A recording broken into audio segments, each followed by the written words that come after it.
in some abstract space.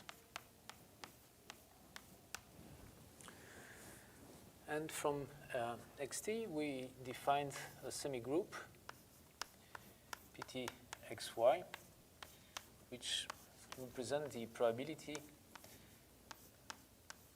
or actually the distribution of the process at time t. So the probability that the process will be at y at time t when it starts from x. And we proved certain properties of these semigroup. So in particular, we defined L, where L is the derivative at time 0 of the semigroup. So it's the derivative of the semigroup at time 0.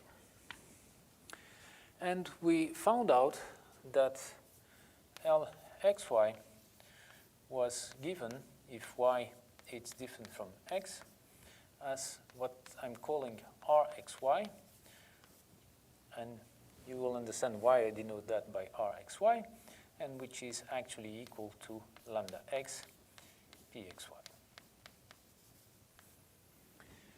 So this is the definition of R, and Lxy for y different from x, it's equal to that. Okay, fine. So the way in which we defined the process was that if you start from x, what you do is that you wait an exponential time, which I represented by tau1 divided by lambda of x. So this is an exponential time of parameter lambda of x. So you wait an exponential time of this parameter, at the end of which you choose y with probability p of xy, and you jump to y with that probability. Okay? So this is the way in which we describe the evolution of our process. Okay. So I want to give another description of this process based on the following simple observations. So assume that you have T1, T2, up to Tn. These are independent exponential times. So they have exponential distributions, and let's say that the parameter of T1 is lambda 1, the parameter of Tn is lambda n. So they are not identically distributed, but they are all exponential and they are independent, right? So now, first observation is that if you define T as the minimum between T1 and Tn, then again, T is an exponential time.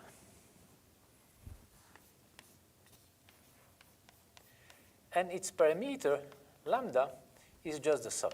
So lambda, it's equal to the sum of lambda j. And so that's a very simple exercise, which you probably already computed already in your life. And then a second observation is that, well, the probability that tau is equal to tau j.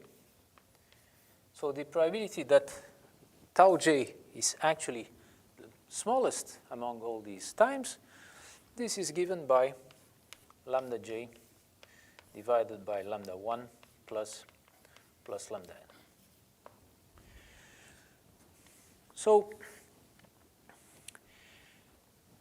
if for each x, I consider times t. So let me take for all, I fix an x, and for each y such that pxy is positive, I consider tau y an exponential random variable of parameter rxy, where rxy remember, it's lambda x times pxy. Okay, is lambda x pxy.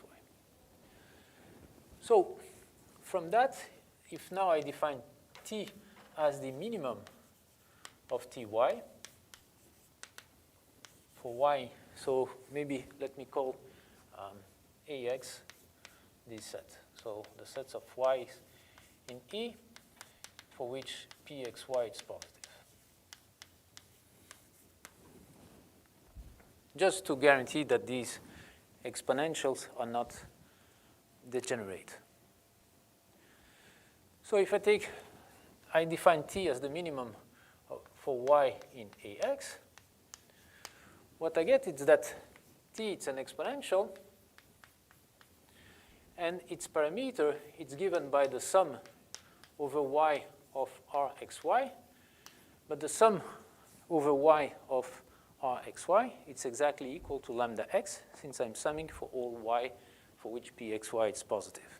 So actually t, it's the exponential of lambda of x. Okay? And then if I compute what is the probability that ty it's equal to t, well, by that formula, this is the parameter of ty, and this is rxy, divided by the sum. Okay. And this is exactly rxy divided the sum. We have seen it's equal to lambda x, and this is pxy. Okay. So another way in which I will interpret these dynamics is that once I reach x, the state x, so I just jump to x, at this point, I start independent for which y, for which pxy is positive, I start independent random variables which have exponential distribution and have parameter rxy. So I start these random variables. So this is time C, and here is ty1, ty2, and so on.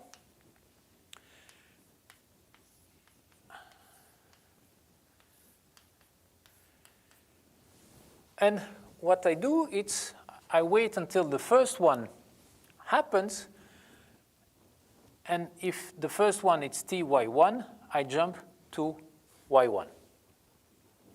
Okay? Because if I do that, what does that mean? That means, well, that I jump at time t, which is the minimum, but time t it's exactly an exponential distribution, and I jump to y1 with the required probability.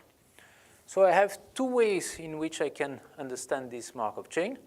Either when I arrive at x, I wait an exponential time of parameter lambda x, and then I choose y with probability pxy and I jump. Or I can think that once I arrive to a point, I start independent exponential times. I wait for the first one to appear, I mean the first one to happen, and the first one to happen tells me to where I jump.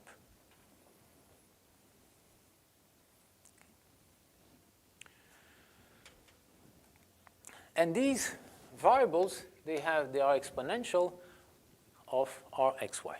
So rxy, which appears in the generator and which is given by this formula, is the rate at which, the rate of the exponential, which means the rate at which you jump.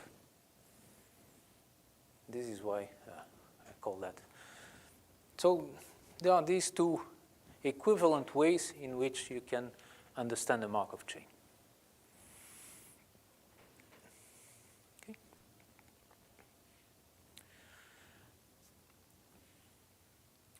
And this is because when you describe your Markov chain, what you will describe it giving it its generator, and this generator tells you gives you immediately, through this formula, what are the rates at which you jump. So let me give you maybe an example. So this is, let's say,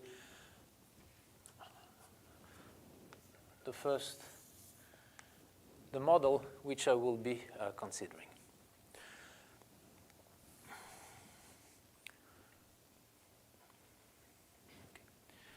So I want to describe the evolution of a gas in some volume.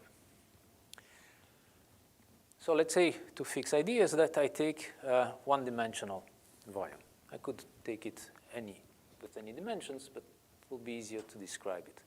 So these are, I want to describe particles evolving on this interval. Maybe let's take it with periodic boundary conditions.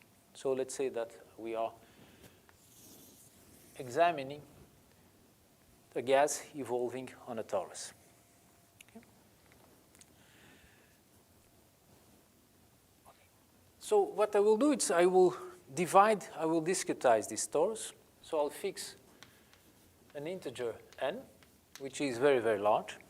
And I will divide this torus, which I'm representing here by a line, in intervals of size 1 over n. Okay, so I'll start here, 0 up to, and I will arrive here to n minus 1, and let's say that n is identified with 0.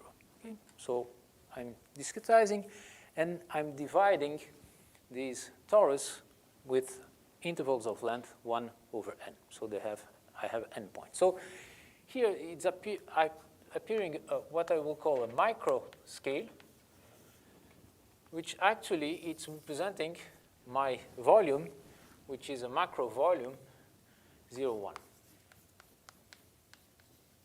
Okay, so I'm taking this volume of size 1 with periodic boundary conditions, and the gas is evolving in this volume. And I'm dividing this volume by cells of size 1 over n. So here maybe I have a point k over n. And I will assume that this n is so large that each of these cells may contain at most one atom or one molecule of your gas. So I have now a configuration space, which is my space E. And E, in my example, well, will depend on n, and will be, well, 0, 1, to, if I call lambda n or Tn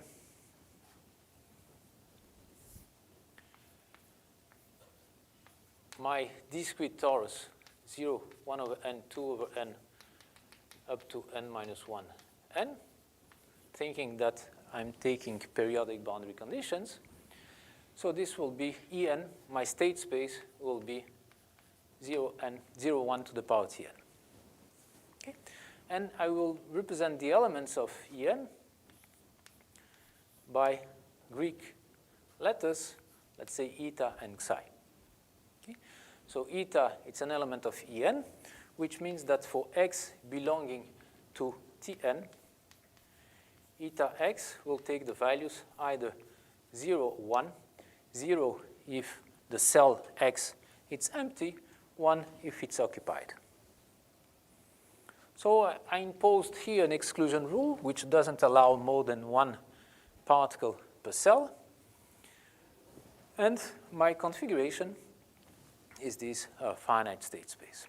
Okay, so this is the state space. So these are the configurations of molecules around my volume.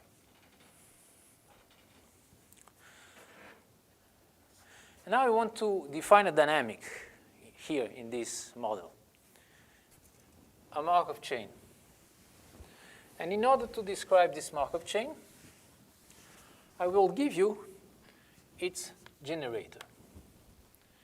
And to give you its generator means I have to tell you what are the rates, at which rate I jump from eta to psi. I'll give you the rate at which I jump from eta to psi for psi different from eta. So is the notation clear? You have questions? So in order to describe how these particles are evolving in this space, I'm saying, well, I will assume that it's a Markov chain, a continuous time Markov chain. And therefore, we have seen that in order to describe this Markov chain, it's enough to tell you what is the generator. In other words, what is the rate at which I jump from a configuration eta to psi. Fine. So this will be equal, well, if psi is equal to the configuration eta in which I exchange two nearest neighbor sites, occupation variables, which I will call x plus e, eta, then this will say the simplest example, this will be 1. So what is sigma x plus e of eta? So this is a configuration in which I take the configuration eta and I just exchange the variables x and x plus 1 over n. So here I will use the notation e to represent 1 over n. So this is, you take the configuration eta, you take the position x and x plus e, and you just exchange x with x plus e. Okay? So this is a new configuration which at z takes the following values. Well, it will take the value eta z if z is different from x plus e. Here x, it's an element of Tn. Right? So x, it's a 0, 1 over n, 2 over n. It's a fixed point of Tn. Right? So this means that if z is different from x and x plus e, this configuration, it's exactly equal to the eta configuration. While if z is equal to x, this will be my configuration eta, but not at x plus e, because I exchange the value between x and x plus e. And in the same way, it will be eta x if z is equal to x plus e. So let's say if this is my configuration, okay, and if I choose, let's say here it's x, and therefore here it's x plus e. So if eta it's this configuration, the new configuration, sigma x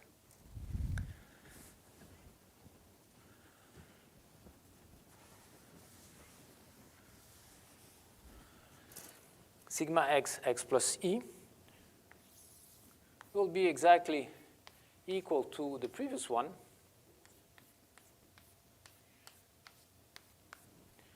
So it will have a particle here, but here I will exchange, so the particle will be here.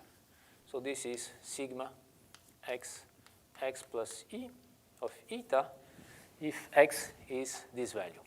If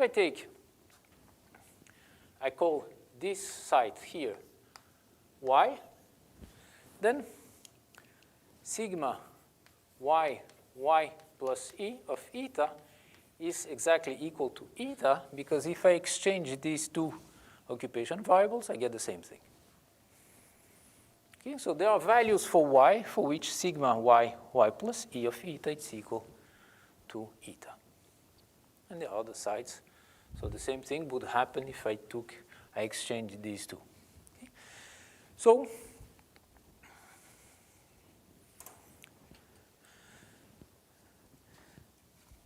what I'm saying is that, well, the rate at which I change from eta to sigma x, x plus e eta, it's 1.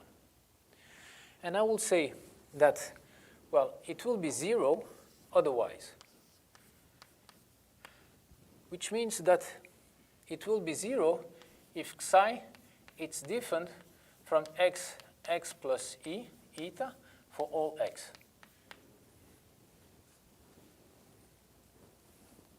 Right? So what is the interpretation?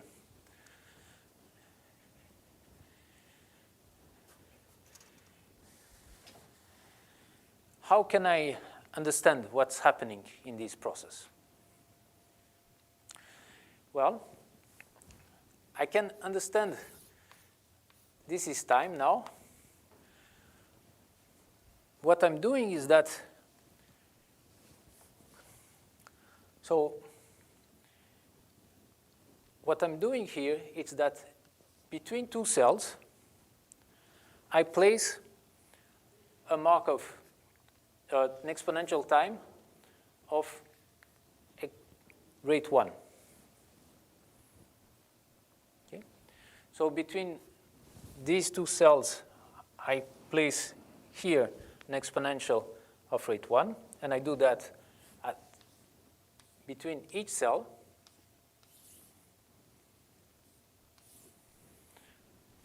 Fine. They are all independent, and they are all exponential of rate 1. And at the first time at which one of them happens, I mean, at the minimum of all these exponential times, what I do is that I exchange what happens. Okay? Of course, there are neighbors in which these exponential time do nothing.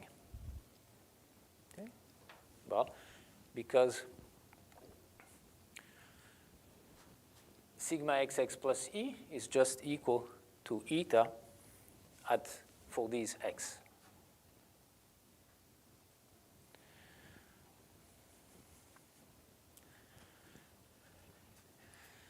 So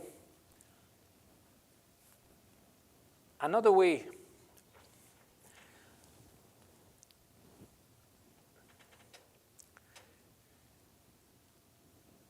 so if this is the case, I just start again. So at this time, I start new exponential times.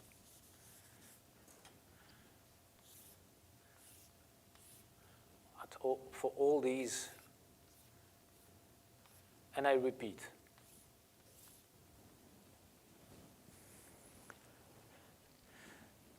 So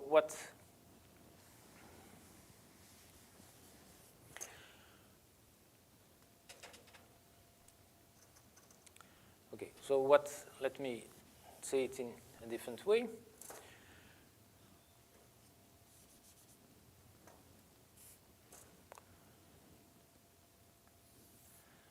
I place at each of these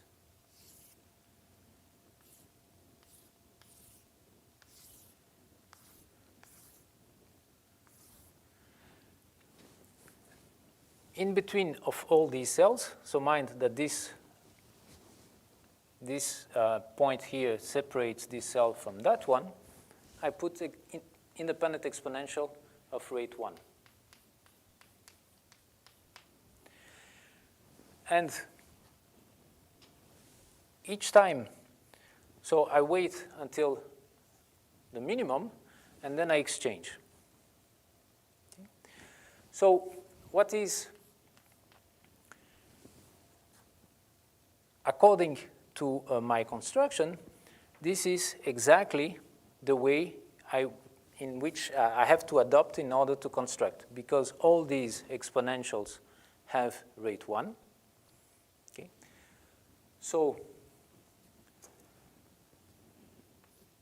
what is the rate at which I jump from eta to psi?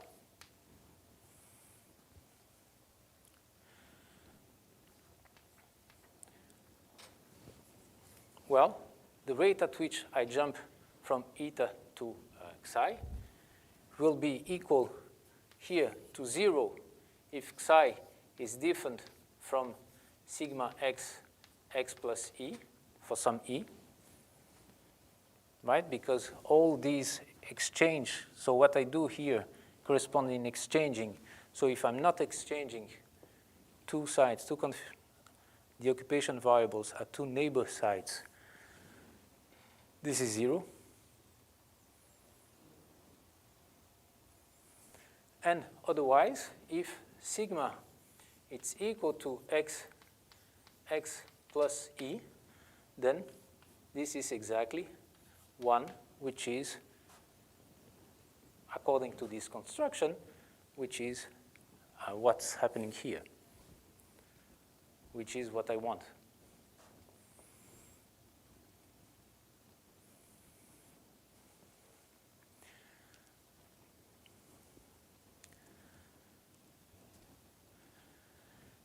What's confusing here is that there are some of these times which are giving me the same configuration, because sigma is equal to eta for some of these x.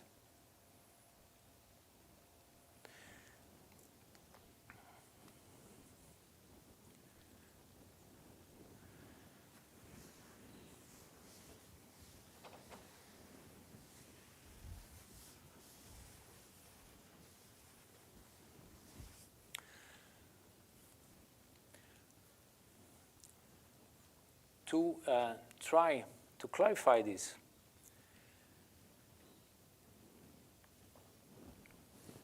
what's happening in this model is that I'm jumping at a rate r xy from x to y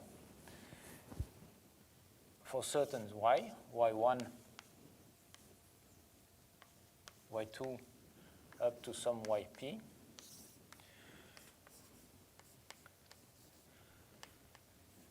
But I'm also allowing to jump from x to x.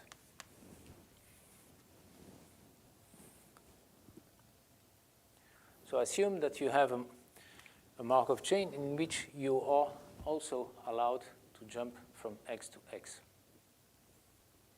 But when you jump from x to x, nothing happens, right? Because you are at x, you wait some exponential time, and if you jump from x to x, you stay at the same configuration, and so you will jump only when you jump to a y which is different from x.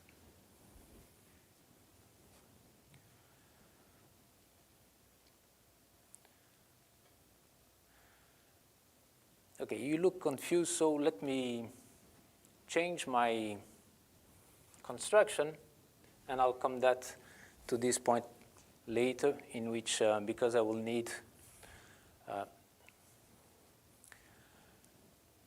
to show that a construction in which I allow pxx to be positive gives me the same thing as if pxx was 0. So let me go back to my model, and let me do a different construction.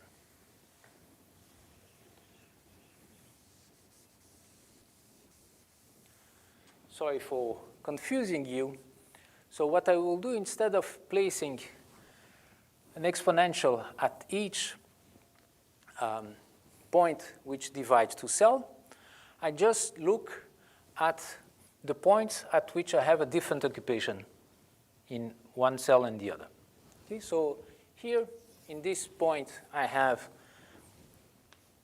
a different occupation in this cell and that one. The same thing here, here, here, here, and here. Okay? So fixed configuration eta, I look at all points at which the two variables, the two neighbors, have different values. Okay, so in this case, there are 1, 2, 3, 4, 5, 6 points. Okay? Once I identify these points, to each of these points, I define the exponential. I let an exponential random variable to start. Okay, so these are the values of exponential random variables which are independent, and they have all rate 1. And I define my new configuration taking the smallest value of all these exponentials, which in our example is this one.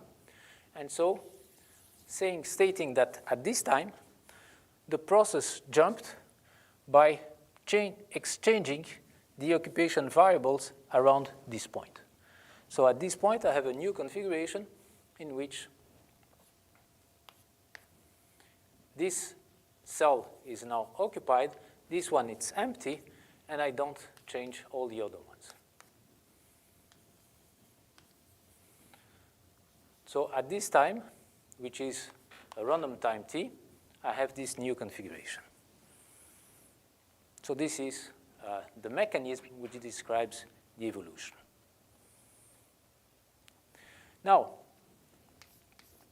what are the rates? So let me compute again what are the rates at which I jump from eta to xi by using this mechanism, this algorithm.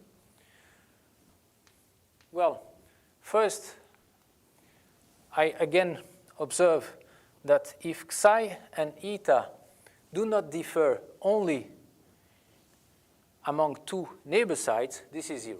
So that will be 0 if xi is different from x plus e of eta, while if xi is equal to x plus eta for some x, well, what is this rate? Claim that this rate is equal to 1 because this exponential has rate 1. So if you wish, what is lambda? Let me compute lambda of eta for this configuration. So what is lambda? So lambda is the rate of the minimum of these exponentials. Okay, I'm taking, so lambda, it's the rate of the exponential at which I change. What I'm doing here, I'm taking many independent exponential of rate 1, and I'm taking the minimum of that. So the rate at which I jump, which I'm calling t, it's an exponential, and actually it's equal to the minimum of all these exponentials. So these exponentials, the number of them depends on the configuration eta, and the number, so let me call n of eta the number of exponentials I'm using. What is the number? Well, it's the number of sites at which I have different occupations in two neighboring cells. So what I'm doing, I'm summing from k equal to 0 up to n minus 1. And I'm computing 1 each time eta x, eta k over n. It's different from eta k plus 1 over n. So here I'm computing the number of k's at which the occupation variables at k over n and k plus 1 over n are different. So in my example, this is exactly 1, 2, 3, 4, 6. Okay? So the rate of, so for each of these k's, I have an exponential. So t, I claim, it's an exponential of rate eta, n of eta. Do you agree with that? Because I'm taking n eta exponentials independent of rate 1. So the rate, so t, which is the minimum, the time at which I jump, it's given. It's an exponential whose rate is the sum of ones. And how many ones I have? N. So lambda of eta, it's equal to n of eta. And now, what is the probability that I jump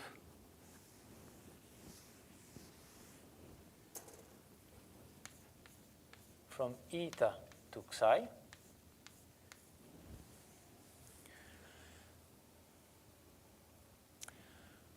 Well, let me call A of eta the points at which eta x differ of eta x plus e. So eta, A of eta is a subset of Tn, and it's given by all points x in Tn, such that eta x is different from eta x plus e. So n of eta is just the number of elements of A of eta. Okay? And this sum here, it's always, will be always, since I'm taking the torus, modulus n, or 1 over n. Okay? So, if psi it's equal to sigma x, x plus e of eta for some x in A. So I will jump from eta to psi if, so let's say that psi x is this point, I will jump from this configuration to the configuration in which I exchange these two variables if this one, if this exponential time is the minimal one. And since they have all the same rate, this will happen as 1 divided by the total number. So P will be 1 divided by A of eta, if x is in this case. And it will be 0 otherwise, because I will only jump to configurations which can be obtained by eta by exchanging two neighbors variables. So do you agree? Now I think I hope it's clear, but ask a question if it's not.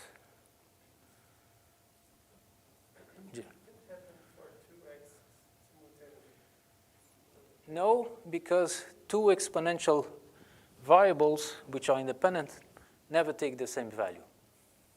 I mean, they take the same value with probability 0. So I can exclude all these possibilities. So one of them will be the smallest one. And so here I computed lambda. So the rate at which you jump depends on the number of sites in which this happens. I have two neighbors which differ, and they will jump uniformly, one to the other.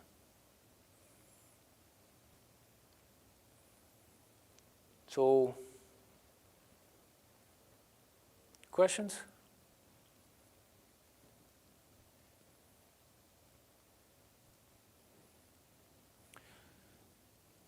So all this example, just to tell you that the way in which we will be describing these Markov chains are by giving the rates at which I jump from one configuration to another configuration. So here from eta, I'm only allowed to jump to a configuration at which I exchange, and the rate at which this happens is 1.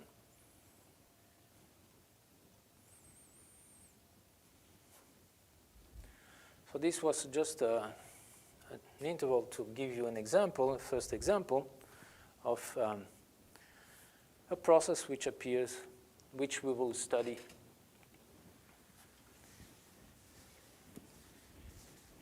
in details.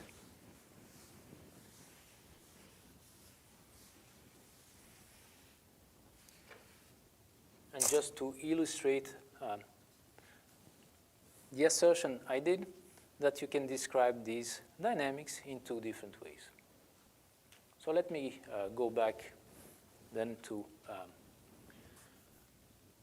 my general model in which I have a dynamics which is evolving in a finite set and which has a semigroup and therefore a generator L.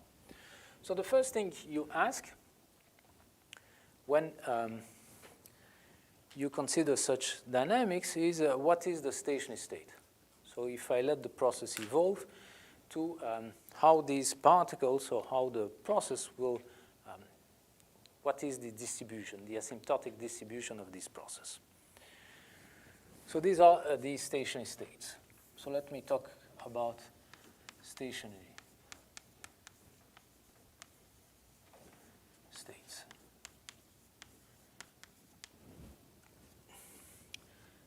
So definition,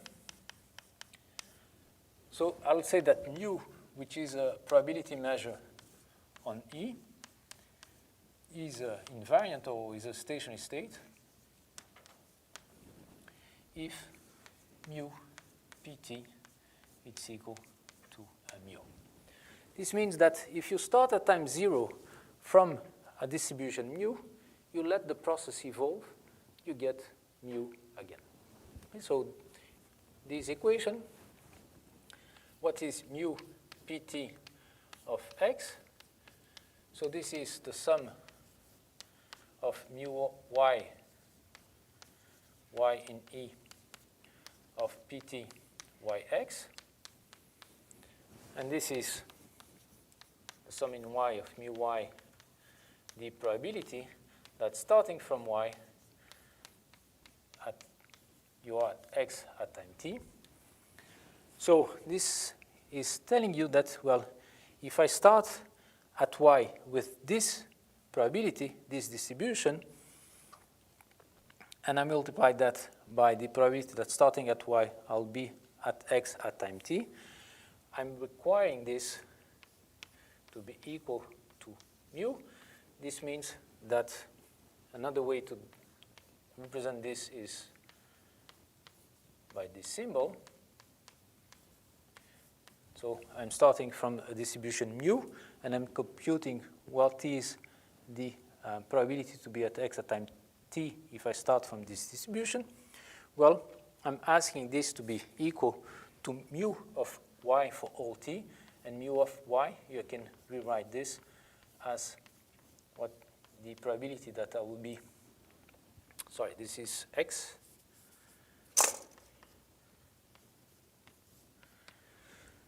So I want this distribution not to depend on t. So saying that mu pt is equal to mu is saying that the distribution do not depend on time.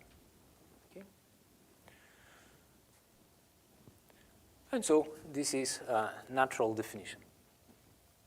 I'll say that it's invariant, it's stationary, if the distribution do not depend on time. If I start from mu, I let the process evolve. What I observe at time t, it's again mu.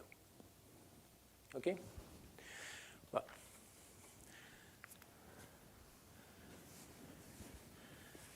then my problem is that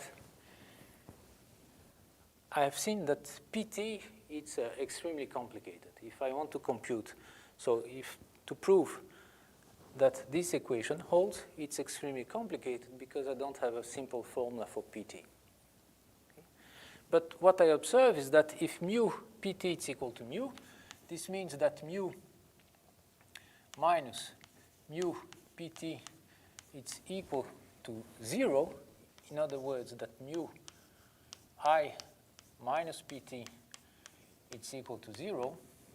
And if I divide that by t, and I let t to 0, this is exactly mu L equal to 0. Here that we have seen that the derivative of pt at time 0 is equal to L. Okay, so this is, there is a minus sign here. But I, it's the identity which is P0.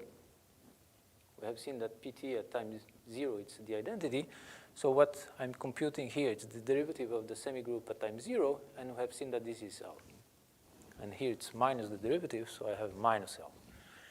So this means that if this is true for all t, what I get is that mu L is equal to 0. And the converse, it's also true, because if mu L is equal to 0, then remember that I can rewrite Pt as the summation for k larger or equal than 0 of TL to the power k divided by k factorial. So if I apply mu Pt, I have the term k equal to 0. The term k equal to 0 here gives me just the identity, so it's mu plus k larger than 1, t to the power k, k factorial, and here I have mu lk. But since mu l is equal to 0, mu lk is equal to 0, just multiply, and therefore I get from that mu pt is equal to mu for all t. So I have necessary and sufficient conditions for mu to be stationary in terms of the generator L. So if I want to prove that probability measure is stationary, or if I want to find the stationary measure of a Markov chain, I have to solve the linear equation mu L is equal to 0. So this means that mu L of x is equal to 0. So let's rewrite this in terms of R. So this is the sum from mu y R yx, or L yx, sorry.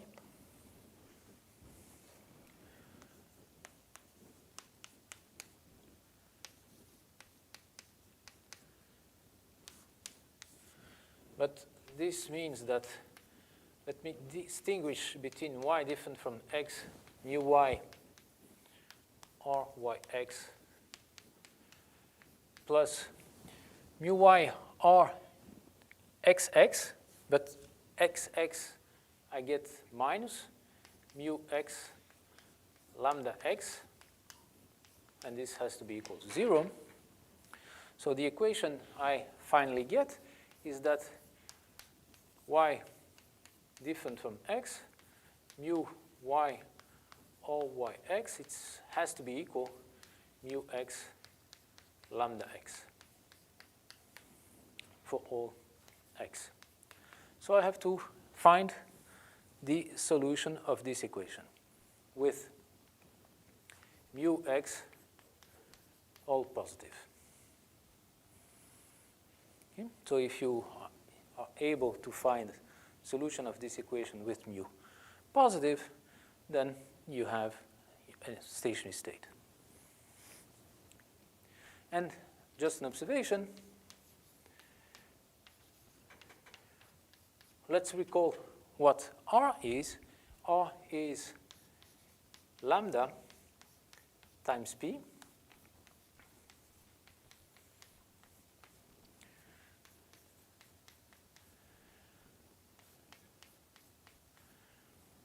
And therefore, mu,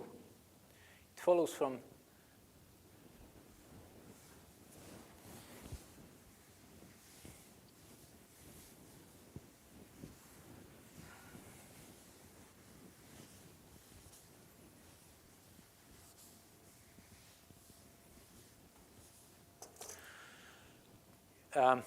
follows from this equation that this identity holds for all m larger or equal to 0. Remember that I'm assuming that pxx is equal to 0 for all x. So this identity holds if and only if my pyx it's equal to mx for all x. And this is exactly Well, since pxx is equal to 0, I can just rewrite this as summation over y my pyx equal to mx. And this is the equation for m to be a stationary state of the discrete time chain, psi, which has transition probability mu. So what we proved is that mu is a stationary state for the process xt if and only if m is a stationary state for the discrete time Markov chain psi n. Okay? And since I'm assuming from the beginning that psi is irreducible, I know that there exists a probability invariant measure for psi, and therefore there is one for mu. I just have to define mu as m divided by lambda. Okay, so in particular, there always exists a stationary state if psi, so the is irreducible, which means that if I can go from any point to any point by using p, or in the same way by using r. So if the continuous time Markov chain is irreducible, I always have a stationary state. There is at least one. And now I'll show that it's unique without assuming periodicity or aperiodicity. So I proved that there exists, so now let's show that it's unique.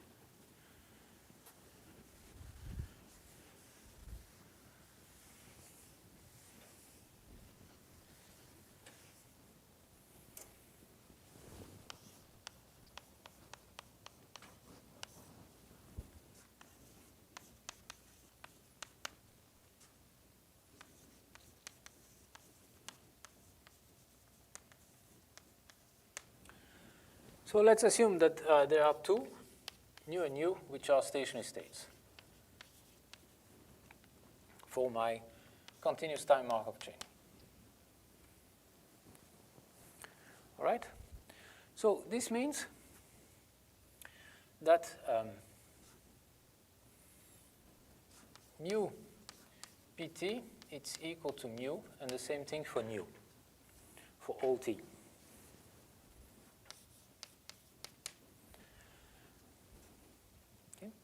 So let me take t equal to 1, and let me consider q xy as pt p1 xy.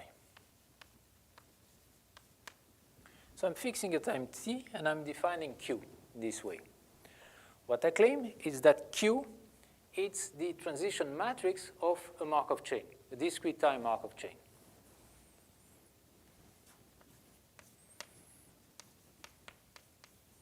Of a discrete time Markov chain. Why? Because q is positive, and if I sum over y, I get 1. Okay? And mu and nu are stationary states for this new discrete time Markov chain. This discrete time Markov chain is irreducible, because since pt is irreducible, I can go from any point to any point. So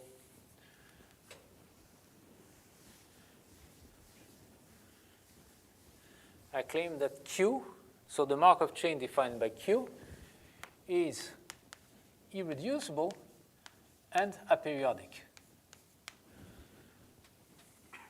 Why is it aperiodic? So is that clear? Questions? So why is it aperiodic? Because I claim that qxx it's positive. So qxx, by my definition, it's p1 xx. So this is the probability that starting from x, at time 1, I'm at x. And this is certainly larger than the probability that the first jump, so let me call tau 1 the time of the first jump, which is an exponential of parameter lambda of x, it's larger than 1. Okay? Because if I jump after 1, this means that I'm time 1, I'm still at x. And this is an exponential of parameter lambda of x, so this is strictly positive. So qxx is strictly positive, which means that the chain is aperiodic because I can jump from x to x. Okay, so the greatest common divisor, since the set contains 1, has to be 1. And now it's irreducible because I claim that xy, it's positive. Because xy, it's the probability that I am at time 1 at y. Well, what is the probability that I'm at time 1 at y? Since I assumed xi to be irreducible, this means that there is a sequence of jumps going from x to y. Okay? So I assumed that xi, my discrete time Markov chain, which I started from, is irreducible. So this means that there exist x1, x2, xn, which is equal to y, such that the probability that I jump, that starting from xj, xi1, it's equal to xj plus 1, that is strictly positive, where x0, it's equal to x. So for all x and y, there exists n, such that it's possible to go from x to y by a finite number of jumps. Okay? So this was my assumption. So I know that this sequence exists.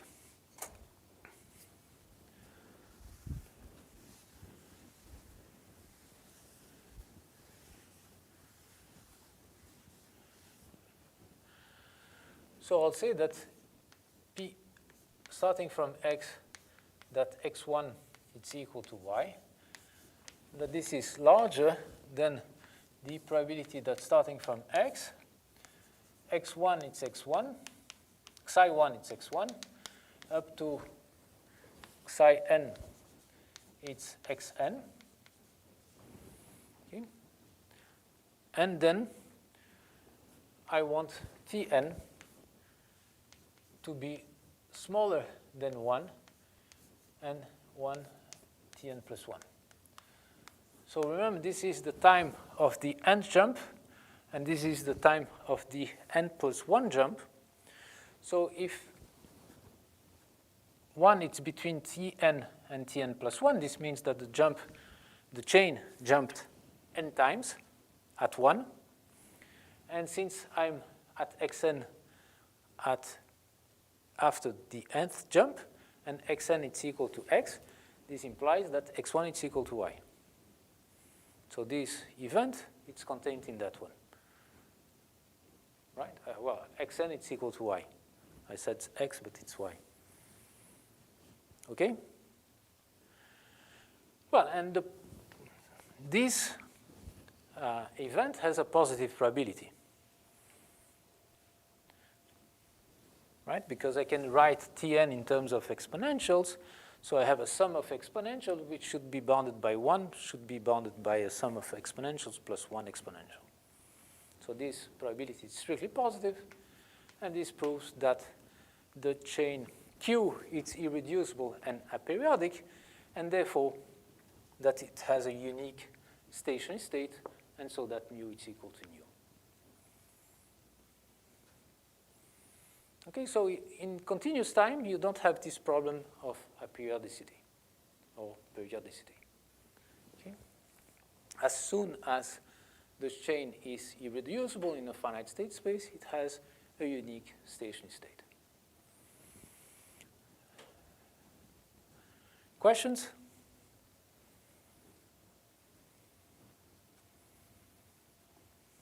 So it has a unique stationary state, and if you want to find the stationary state, you have to solve a system of n linear equations, E linear equations. Okay, for each x, you have a linear equation, mu L x is equal to 0. Okay? Well, this is not easy. I mean, it can be very complicated. So many times you don't have an explicit formula. You just know it exists, but you have no idea of how the chain looks like. There is, however, a condition which, well, it's easy to verify if it works or not, which is called the detailed balance condition.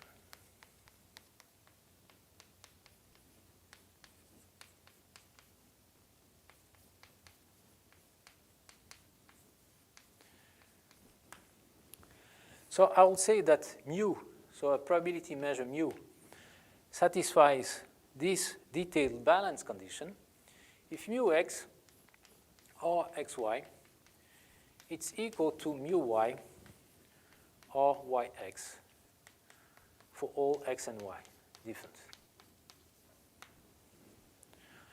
Okay. So now, well, this is much simpler to check if it holds or not.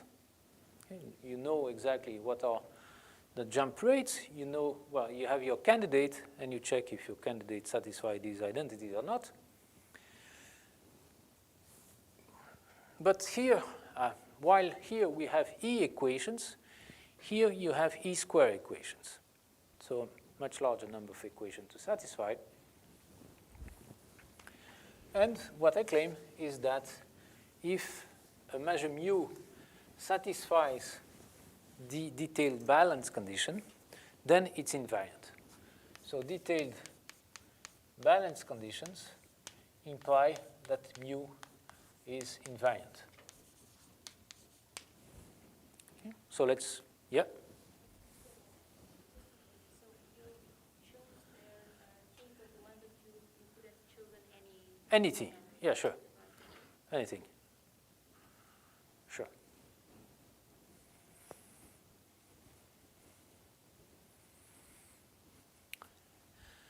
So now I claim that detailed balance conditions imply that mu is invariant. So let's assume detailed balance condition, and let's check that mu L is equal to 0. We have seen that what we need to prove is that if I sum over y different from x, that mu y or xy, that this is equal to mu or yx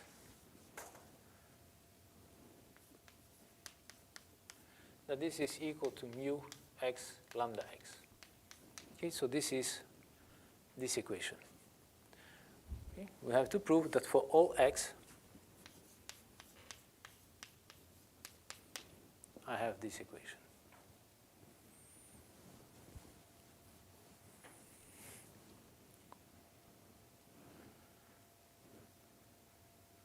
Questions? Fine. So let's prove that. So I will use the detailed balance condition to say that this is mu x or xy. Okay, and once I sum over rxy, if I sum over y, this is mu x lambda x, which is exactly that. So it's clear that if mu satisfies the detailed balance condition, we immediately get that it's invariant. Of course, mu might be invariant and without satisfying the detailed balance condition.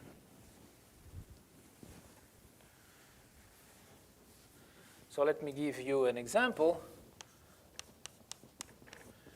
I'm taking a torus with n points, and I'm considering the process which at x waits an exponential time of parameter 1 and then jump to x plus 1. So the rate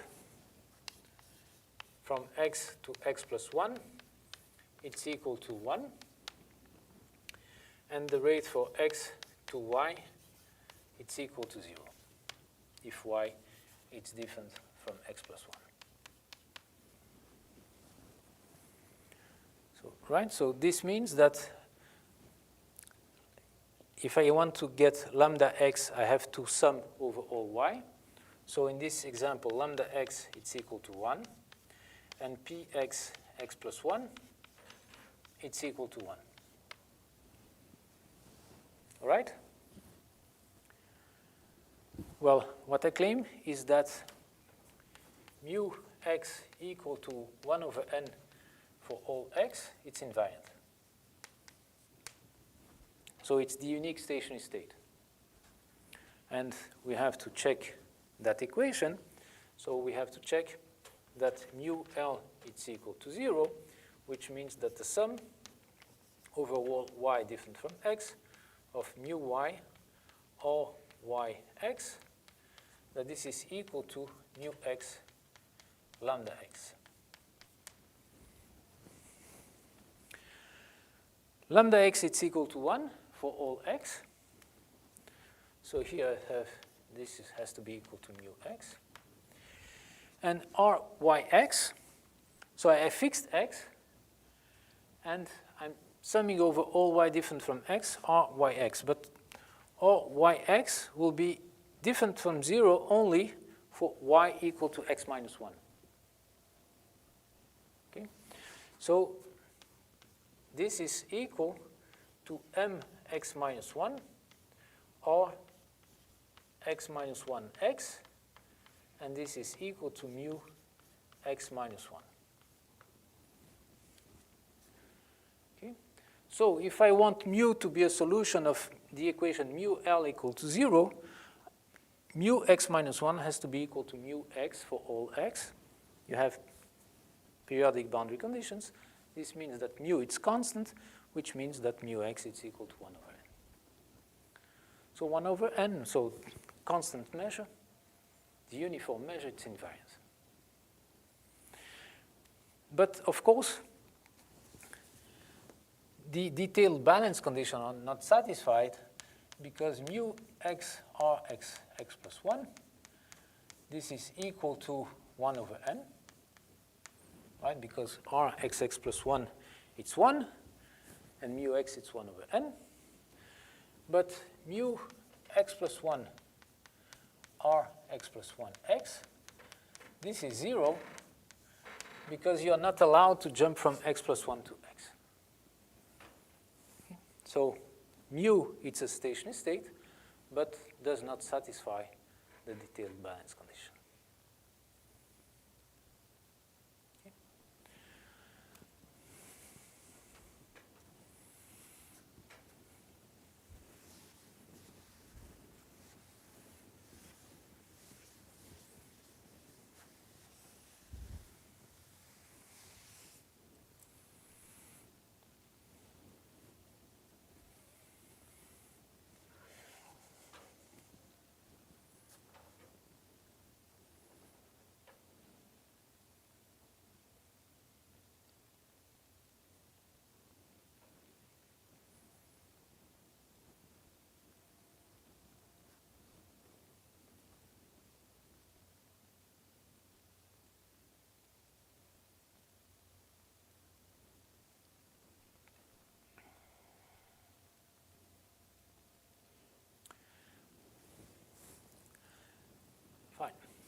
Now, I want to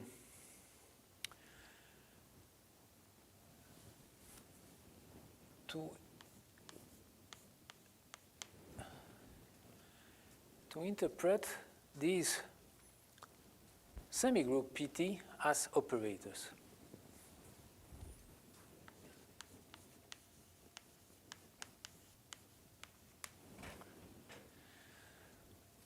So here we are in a finite state space, right? So any function f, it's in L infinity or in L2. So in general, I could take the space. I consider a set of functions in this space. So it could be typically the space of bounded continuous functions over this space, or maybe I take mu, the invariant measure, and I would take a space L2 of mu, and I will consider Pt as a functional in a linear functional in one of these spaces. Right? Here, all these spaces coincide because the state space E is finite, but I will focus on L2 of mu.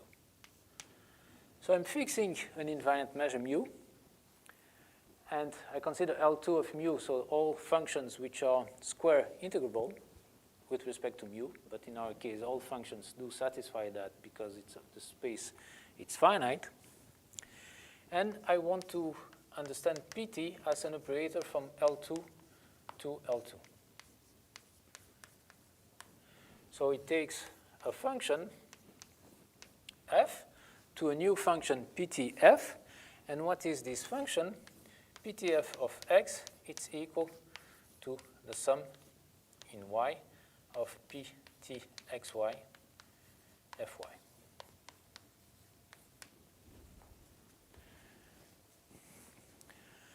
Of course, this function belongs to L2 because, as we've seen,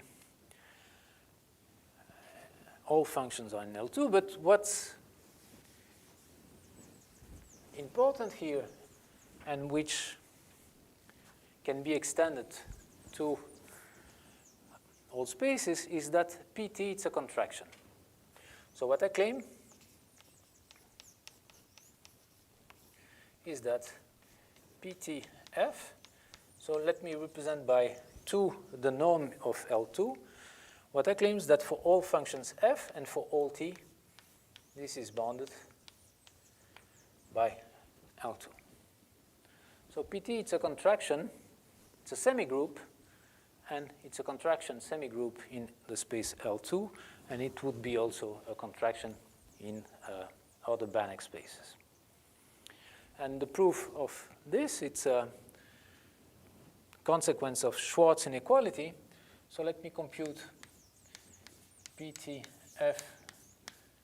square, and this will be, so I'm in the space, so mu, it's a stationary state. I'm considering L2 of mu, and I'm taking the square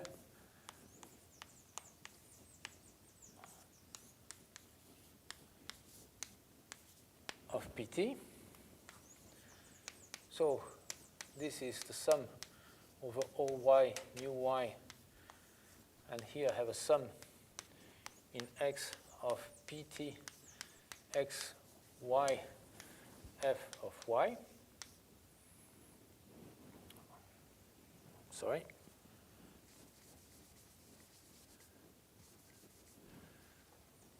Pt y x f of x square. This is Pt f. Okay. Now, the sum of Pt yx, it's equal to 1. So let's use Schwarz inequality to say that, so that this is bounded by the sum of Pt yx fx square times the sum in x of Pt yx. So this is Schwarz inequality. Okay, I'm bounding this square by this product.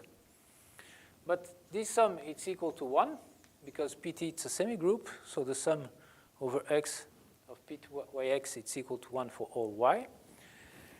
And therefore, this is bounded by the sum in y of the sum in x of this. So now let's change the order of summation. And this is the sum in x of fx square. now the sum in y of mu y ptyx. And since mu is a stationary state, this sum it's exactly equal to mu x. And therefore, this is f squared. And this proves that pt is indeed a contraction in L2.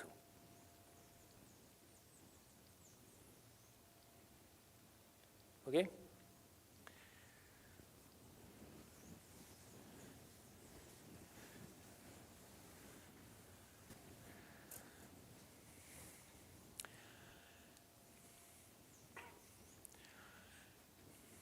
Well, but we have also L as the generator. So I want to consider also L as an operator in one of these spaces, in our case in L2. And now I have a problem because, well, in general, here the space is finite, so LF belongs to L2 of mu for all functions f in L2. But in general, that won't be the case. Okay? So as I told you, LF will not be defined for all functions.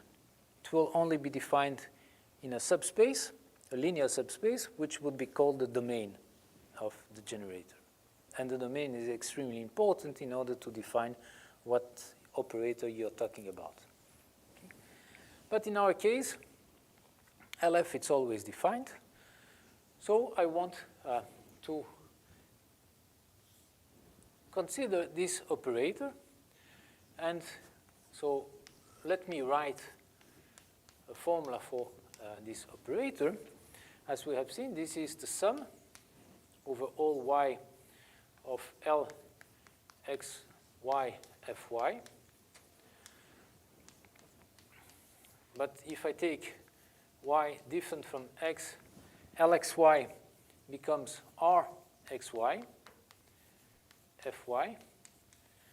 And then I have the term y equal to x. So I get here Lxx, but this is minus lambda x,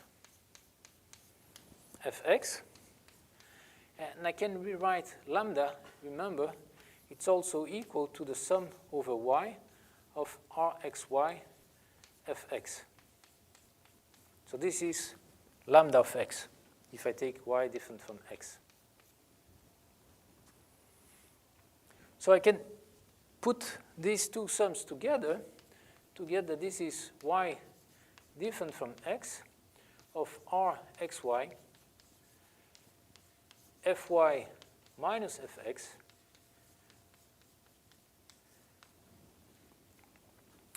and now I can sum over all y, because if y is equal to x, this difference is 0. Okay? So I have a formula for LF. LF, we just proved that at x, it's equal to the sum over all y in E. And let me write here Rxy Fy minus Fx. Okay. So I have a simple formula for the generator. And what I want to show you is that the condition which I called the detailed balance condition is actually saying that this operator L is symmetric in L2. So recall that I call an operator L to be symmetric if LFG is equal to FLG for all FG in L2. And here I'm representing by this symbol the scalar product. Okay. So this is the definition of a symmetric operator in our case, in which we don't need to bother about the domain of the operator. And So my claim is that mu satisfies the detailed balance conditions if and only if L is symmetric.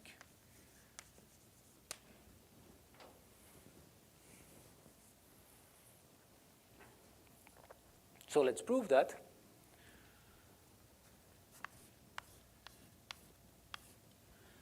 So let's assume that mu satisfies the detailed balance condition. Let's fix two functions, f and g. And let's compute the scalar product LFG. So this is the sum over x of mu x, gx, LF computed at x, which is sum over x, mu x, gx, the sum over all y of r y x fxy on this.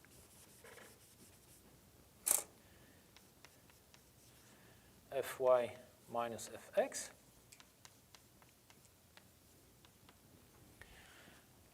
Okay, so this is just the formula I deduced.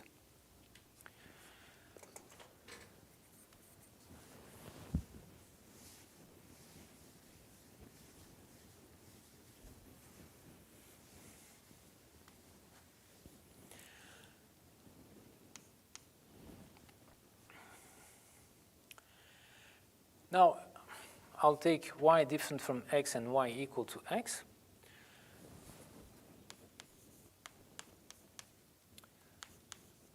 So I still have mu x gx. So let me take first y different from x, because this product is 0 if y is equal to x. And let me consider separately the first sum and the second sum. So in the first sum, I have a sum over y different from x of rxy fy.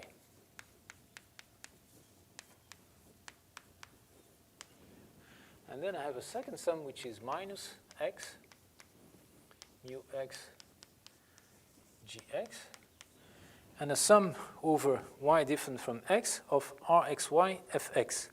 So I'm summing over y, and by summing over all y's, I get lambda fx. So I get minus lambda x fx.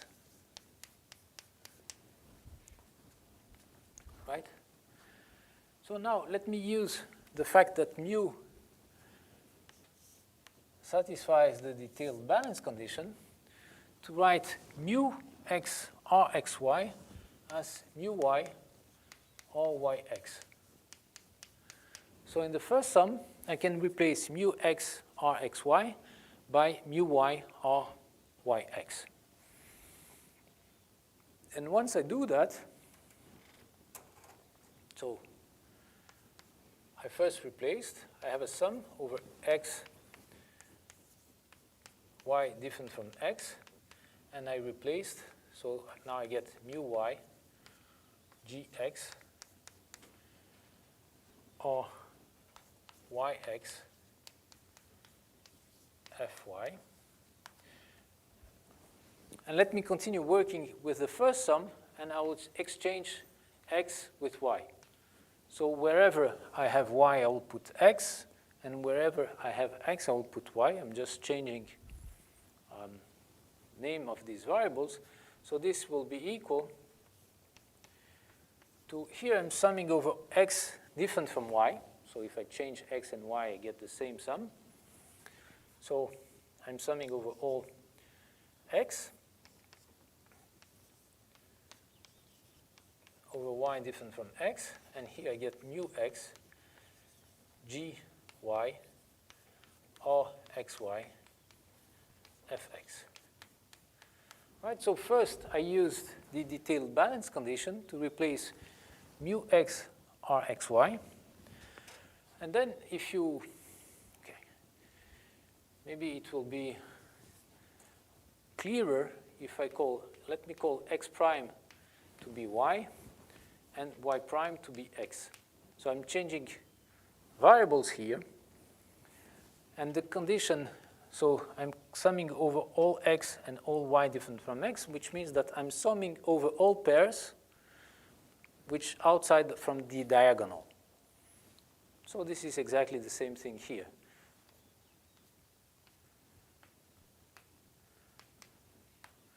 Okay, so y, I replaced y by x prime, and I replaced x by y prime. So this is what I got.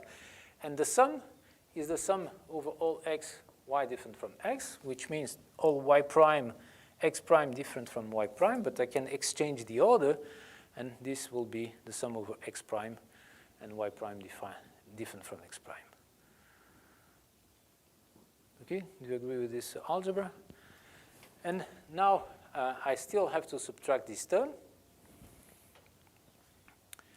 but this term, so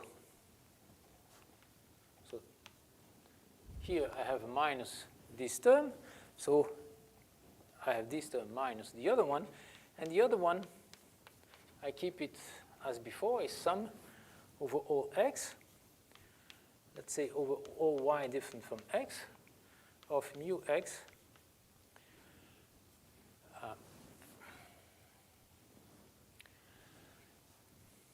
so now, okay, mu x g x or xy fx. So I'm just replacing lambda of x by the sum of rxy, y different from x. And now if I compare these two terms, I have mu x, rx prime, or rxy, fx, and gy minus gx, which is exactly what I obtained here, but exchanging the roles of f and g, right? So this is equal sum over x, mu x, fx, then sum over y different from x, or xy, g of y minus g of x.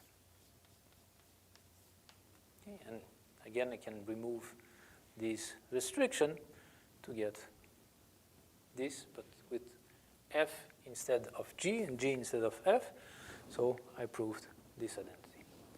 So this means that if if mu satisfies the detailed balance condition, then the operator L, so the generator, is symmetric in L2 of mu.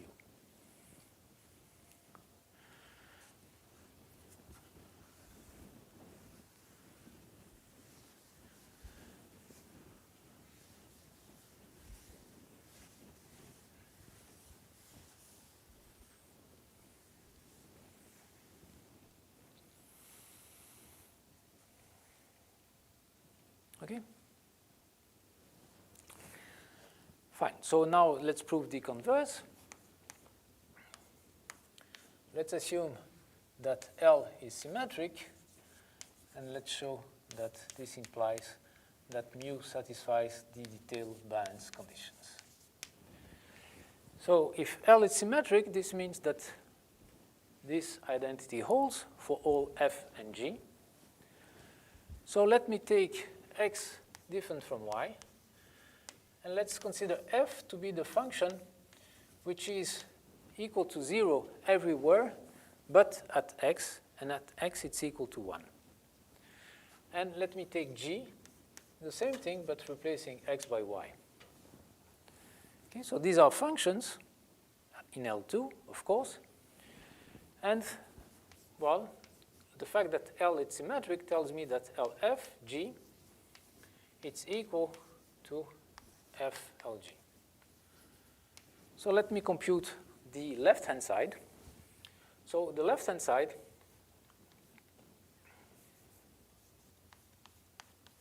it's equal to the sum in x of mu x. So maybe x it's very, okay, so let me call that x0, y0, otherwise I'll get confused. So let me sum over x. And I'm taking x0 different from y0. So I'm summing over x, mu x, gx, and then L of f, but this is sum over y, or x, y, fy minus fx. Okay? This is, we didn't do nothing. So now let's remember that g, it's the delta in y0, and f, it's the delta in x0.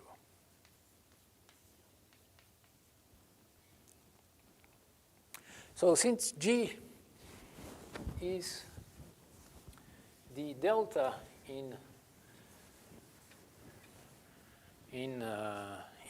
y0, this is equal to, so all the sum over x, it's reduced to y0. So I get mu y0, and here, well, this is 1. And now I have a sum over y.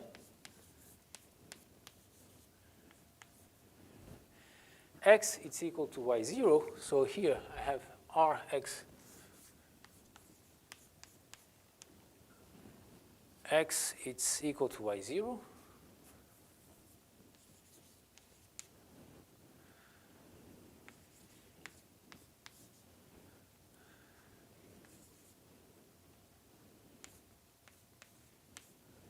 Delta x0 at y minus delta x0 at x, but x it's y0. Okay? So since I'm taking x0 different from y0, this last term is 0. Okay? And now I'm summing over y. So all these terms are 0, but the term y equal x0. So this will give me mu y0 or y0 x0. So this is the left-hand side. Okay? And now you see by symmetry that you are exchanging, if I compute the right-hand side, I'm just exchanging the roles of f and g. And so on the right-hand side, I will get exactly the same thing, but exchanging yz by xz and x0 by y0. So the right-hand side will be equal to that expression, and this means that those two are equal, which is exactly the detailed balance conditions. All right, so these are necessary and sufficient conditions for L to be symmetric. So questions about that?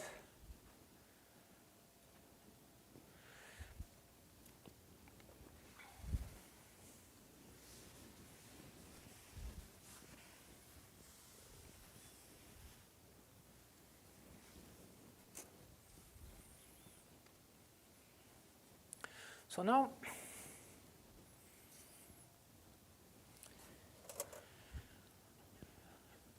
I still have my space L2 of mu. So, and there is the generator, which is acting in L2. I can define the adjoint. So the adjoint, which I will represent by L star, is the operator such that LFG, it's equal to F L star G for all F and G in L2. And again, I insist that here I don't need to bother with the domains. Right? If in general spaces, then first we'll have to define what is the domain of L star and then define this relation. Okay, but here I don't have to bother.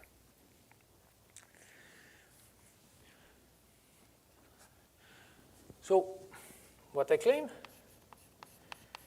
is that if mu it's invariant, so if mu it's in stationary state, then L star is the generator of a Markov process.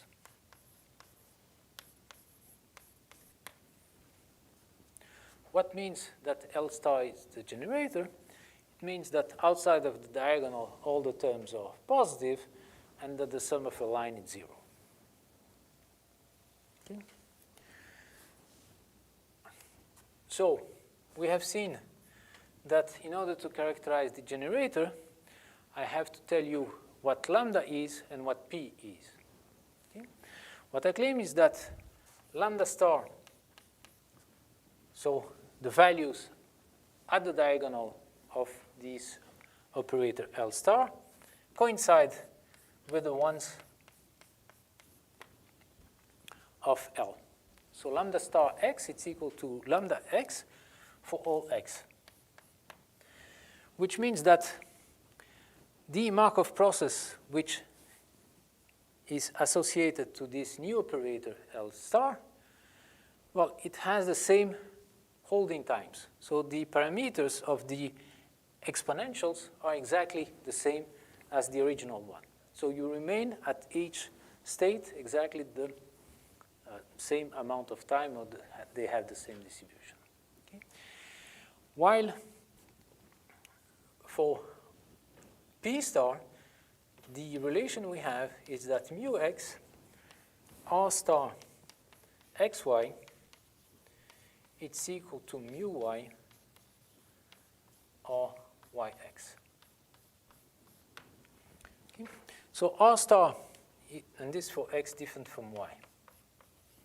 So remember, R star, it's lambda star multiplying by P star, but lambda star you know already, so this equation reduced to an equation to P. And this equation, as you see, if I remove this star, it's exactly the detailed balance condition. So this is telling you that, well, indeed, if R satisfies the detailed condition, then what I get is that the adjoint is equal to L. But if the adjoint is not equal to L, well, it satisfies this condition.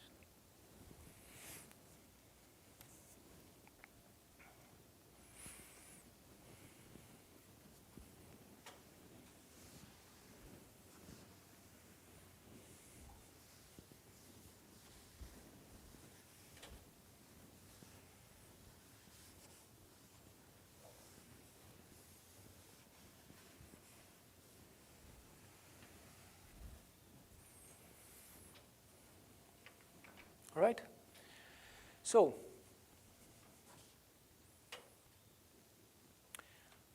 let's prove that. Well, okay, so what I'll do, it's exactly the same computation. I'll take f to be equal to delta x0, and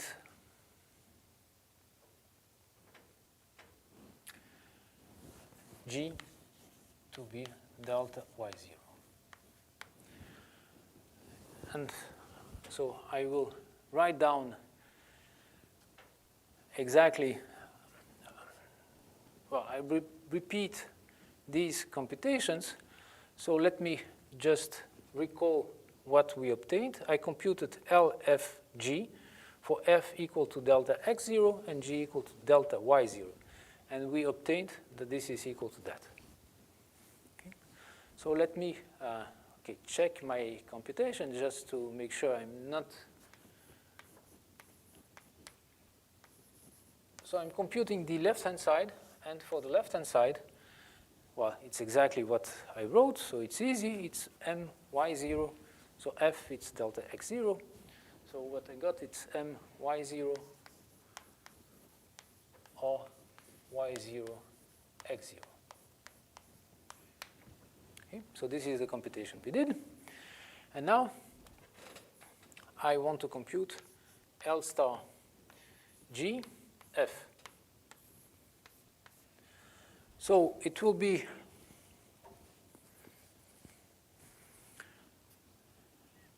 the same thing, but now with the star, and g, it's y0, while here, so I'm applying to g, while there I'm applying, so I have to replace x0 by y0. So I say that this is equal to m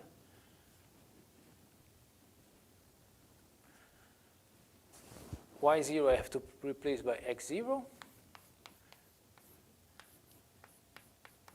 and, well, L, I don't know still that it's R. This is x0, y0.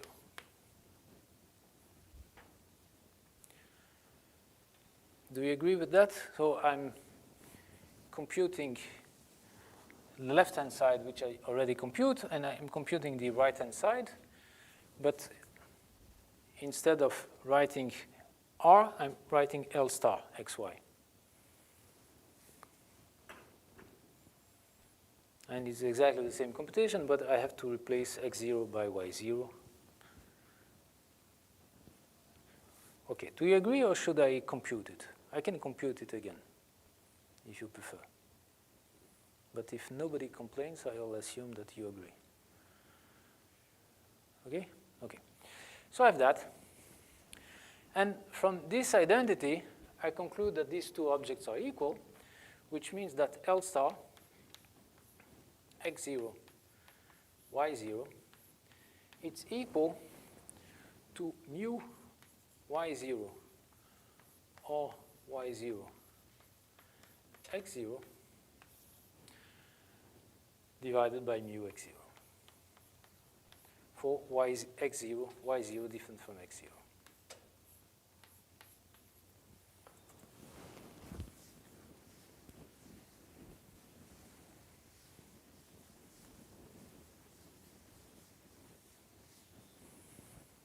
Fine. So that tells me that L star of x0, y0, it's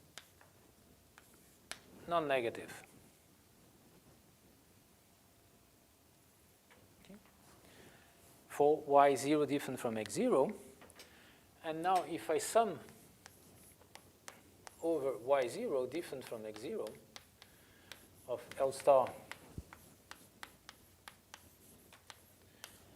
y0, this is the sum for y0 different from x0 of mu y0 or y0 x0 divided by mu x0. And we have seen that, well, I'm not summing over x0, so the denominator gets out. And since mu, it's a stationary state, the sum, we have seen, it's equal to mu x0 lambda x0. Okay. This is the formula for the invariant state. So the mu's cancel, and what I get is that this sum, it's exactly equal to that. And so if I define L star x0, x0 to be minus lambda x0, L star becomes a generator, and at the diagonal, it takes exactly the same values as the generator L. And so now if I call R star x0, y0, L star, the formula I get, it's exactly this formula. Okay. So this tells me that if mu is a stationary state, if I consider the generator, I take the adjoint of this generator, this new operator, it's again a generator of a Markov process. And what is the Markov process? Well, it has the same holding times, so I'll call these lambdas the holding times or the parameters of the exponentials. The the parameters of the exponential are exactly the same, and the rates satisfy these conditions.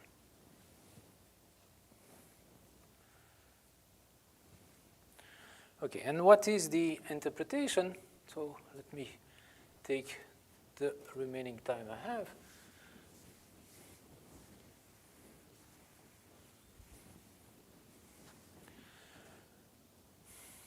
So let me represent by P star T, X, Y, the semigroup associated to L star.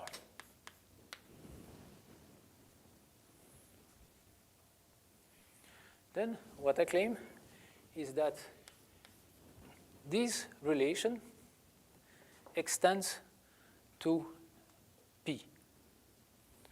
So in other words, that mu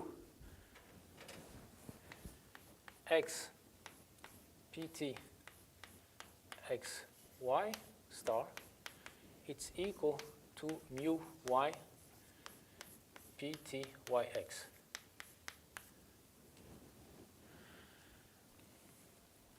And why is that so? Because this is mu x.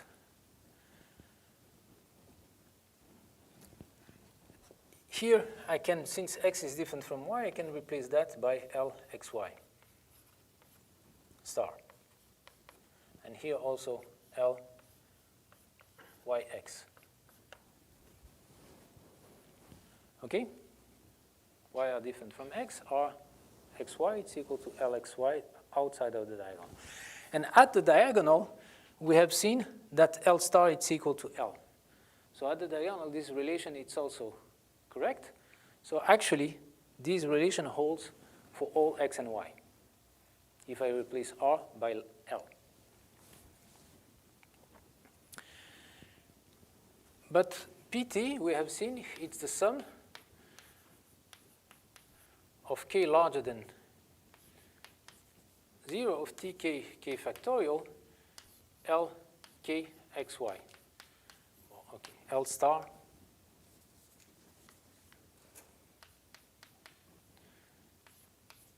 k xy.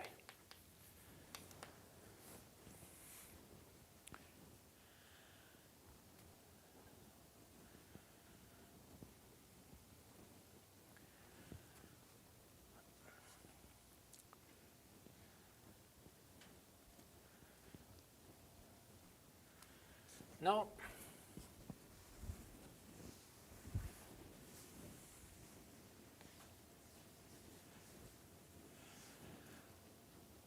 I want to claim that this is equal to the exchange. So we know already that mu star x L xy star, or mu star, sorry, mu x L star xy, it's equal to mu y L yx.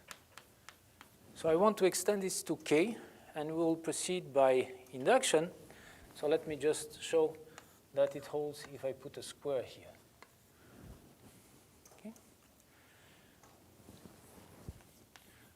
Okay, okay, so L star, it's z L star x z L star z y, right? So mu z mu x L star x, okay, maybe I don't need to write. So I'll just use that mu x L star x z, it's equal to mu z L zx. So I use the relation for the first term, which gives me that this is equal to mu z L z x. And then I have still L star z y. Okay, I just used the relation for the first term. Now I will use the relation for the second term.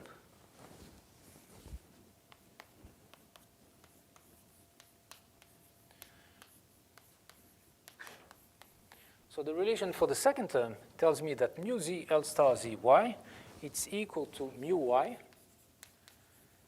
L y z. Okay? And so this is equal to mu y. And now I have a sum over z of L y z, L z x, and this is mu y L square y x. And this is that. Okay? So you see that you can extend that to any power. Okay, if I had a third power here, I would have an additional product, and I will exchange again. Should I do it? Sorry? Yeah, it's just by induction. Okay? So what I just proved is that by induction, if you have k, this will be equal, and therefore this expression will be equal to the sum in k, tk k factorial, now mu y L to the power k of yx, and this is mu y p t yx. So this relation extends to mu, and now we have an interpretation taking the adjoint is actually taking the process backward in time. Okay? So what I claim is that if I start from this stationary state, okay, so I'm starting from the stationary state, I'm looking at time t equal to 0, t1, t2, up to some tk. But I'm starting from the stationary state. That's important. And I want to compute what is the probability that sometime t0, I'm at x0, at time t1, I'm at x1, until at time tk, I am at xk. Okay? What I claim is that this is equal to take the adjoint process and look it at backward in time. So assume that you start here at time 0. Then I will require that at time 0, I am at xk. So here I'm at x0, x1, xk. So I'm looking backward in time. I'm starting now at time 0 here. So this is time at time tk minus 1. I am at xk minus 1 until x tk minus t1, I am at x1, and at tk, I am at x0.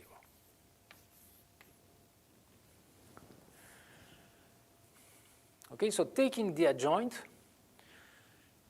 so the adjoint dynamics is the one in which corresponds in observing the process backward in time. And this gets back to what I said, what I proved at the beginning for discrete time Markov chain. I said that, well, if you take a Markov chain, a way in which you can state the Markov property is to say that the future and the past are conditionally independent given the present, which means, since this definition is symmetric in terms of past and future, it means that if I take a Markov chain and I take it backward in time, this is a new Markov chain. Okay, that we proved. And this is presented here. well, this gives you an interpretation of the adjoint. Okay. This operator we just construct, this generator we constructed, this semigroup we constructed, actually represents the process seen backward in time, the stationary process. Mind that here it's very important that I take mu. If I start here from a point, it's what I was discussing with students, that, well, if you look at backward in time, the dynamics cannot be stationary. I mean, PT cannot, the chain, it won't be homogeneous anymore. But here, if you take it in the stationary state, what you see, it's an homogeneous chain, which is a chain seen backward in time, which means that when P star is equal to P, P star is equal to P, if L is symmetric, if the detailed balance conditions are satisfied. This means that if the detailed balance conditions are satisfied, the dynamics coincide with the backward dynamics. This is a necessary and sufficient condition for the dynamics to coincide with the backward dynamics. You know that the backward dynamics is a Markov chain. It's exactly the same Markov chain if and only if the detailed balance conditions are satisfied. And this is the example I gave you. The example I gave you did not satisfy the detailed balance conditions. Right, so let me recall here my example. My example was very simple. You were at x, you jump to x plus 1 with rate 1. So this is the dynamics. Okay? So if you look at these dynamics backward in time, what you see is that you're jumping from x plus 1 to x. So you see a completely different dynamics. So since the backward dynamics do not coincide with the dynamics, then well, the process is not, the generator is not symmetric, the detailed balance conditions are satisfied. But now instead of these dynamics, let's say that you jump with rate 1 to x plus 1 and you jump with rate 1 to x minus 1. Then you see that if you observe, you let this process evolve. And you just take a movie of this process, and now you see this process, you show you the movie backward in time, the dynamics is exactly the same one. And this means, therefore, that this process should satisfy the detailed balance conditions.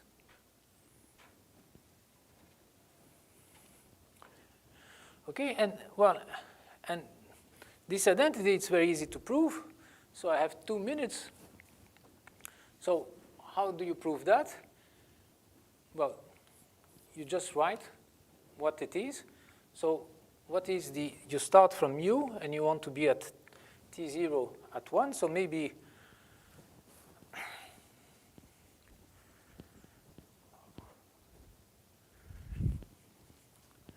you repeat essentially the computation we did.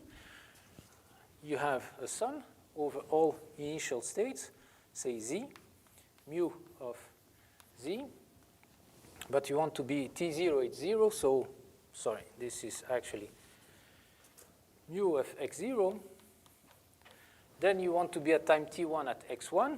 This means that you want to jump from x0 to x1 in time t1. Then you want to jump from x1 to x2 in time t2 minus t1, and so on, until the last one, which is you want to jump in tk minus 1 from xk minus 1 to xk. And now you start to playing the game, that which is written here. So I will replace mu x0 pt1 x0 x1 by mu x1, so let me write that pt1 star x1 x0, mu x 0 x1 is 0, mu x1. Okay, so I just used this relation. Now I apply this relation to the next term.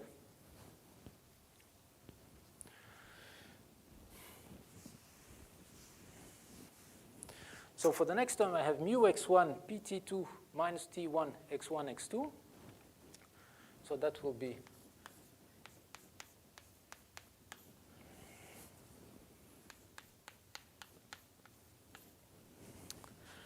pt2 minus t1 x2 x1 mu x2. And you repeat this until the last one, which will give you mu xk. So what you're doing is just changing these two and keeping the times. ptk minus tk minus 1 xk minus 1 mu xk. So you're starting from mu xk. You are jumping from xk to xk minus 1 in this time interval, then to xk minus 1 to xk minus 2 in the other time interval, and what you get is exactly what I wrote here. Okay, so you start from xk. I'm sorry, I forgot all the stars. Okay, each time I replace, I get a star. So you're starting from xk, then you jump from xk to xk minus 1 in this interval, tk minus 1, and you go back until the last one, which is x0. Okay? So this gives you an interpretation, a simple interpretation for this adjoint, and show you how important it is. Because this is one of the problems of statistical mechanics. You start, the molecules, according to Newton's equation, evolve according to a reversible process. Okay, so if you see, well, the Newton's equations are reversible in time. So if you have two molecules, they have a shock, they go back. If you go in the other direction, what you see, it's exactly the same thing. Okay? So individually, microscopically, the molecules evolve according to reversible equations. But once you see a gas, the gas does not evolve according to a reversible equation. If you put all your particles inside the middle of the volume and you open the volume, you will see an evolution which is clearly not reversible. So there is a conceptual problem. It's what happens. So you start from something which is reversible in time, and you get something at the end which is irreversible, which is not reversible. So how is that possible? Okay, that's a big problem. Okay, so stop here. Sorry for the delay, and we continue on Tuesday.